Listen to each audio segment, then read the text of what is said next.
And we're joined now by Bree Dorrit, editor of ACN Digital and father of the AC Engage app. Thanks for joining us, Bree. Hi, Sloan. We saw some of it in the package we just played, but tell us about AC Engage. It's a map that tells you where celebrities have been sighted in New York or Los Angeles, and soon will be expanding to Vegas and South Beach. Anytime you want, you can scroll around and see, Jude Law was shopping for condoms at Duane Reade on 57th. So people are out there, and they can post a message to us and say, Kristen Bell and her kid are at the 4 p.m. showing of How to Train Your Dragon at the ArcLight. And it goes right on our map instantly. So that when Kristen Bell and her kid come out of the movies, there are a dozen sociopaths waiting for them.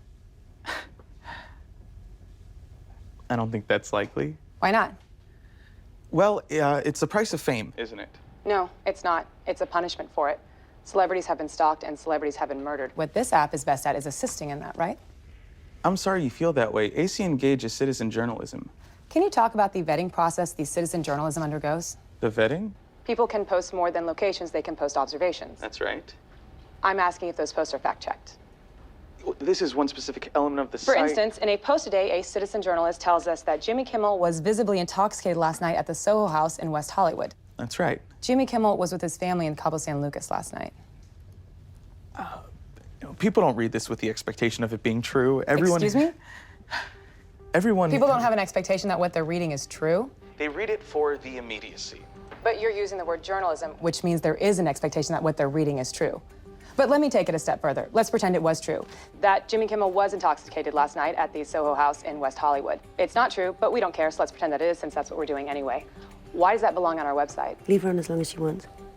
Honestly, I think there's a shifting definition of what's public and private space. There is, and we should care about that. But my question is, why should we care about a talk show host drinking at a bar? Don't you think it's great that we're not putting people up on a pedestal and worshiping them anymore? I don't think celebrities are one of the bigger problems facing us, but aren't we the ones building the pedestal? We've got a map that gives us their location. The idea is that we're acknowledging that they're real people. I wonder how many of us didn't already know that, but you're doing more than acknowledging they're real people. You're beating them up for it. Aren't they protected by the piles of money they're surrounded by? Okay, what's the line of demarcation? You make over X dollars a year, and now you get to be treated by us as a regular person who's basically had an electronic bracelet slapped on their ankle. What does X equal? It would be silly to name an exact dollar amount. You're paid $55,000 a year. Well, that's private. Sorry, that's almost twice the national average for a family of 4. Do your piles of cash protect you from this interview in which I'm intentionally stripping you of your dignity? And by the way, I've managed to do it without lying once. So I'm going to give you another chance to answer my question before I answer it myself. What's the value of an unsourced, unvetted story about a grown man drinking at a bar?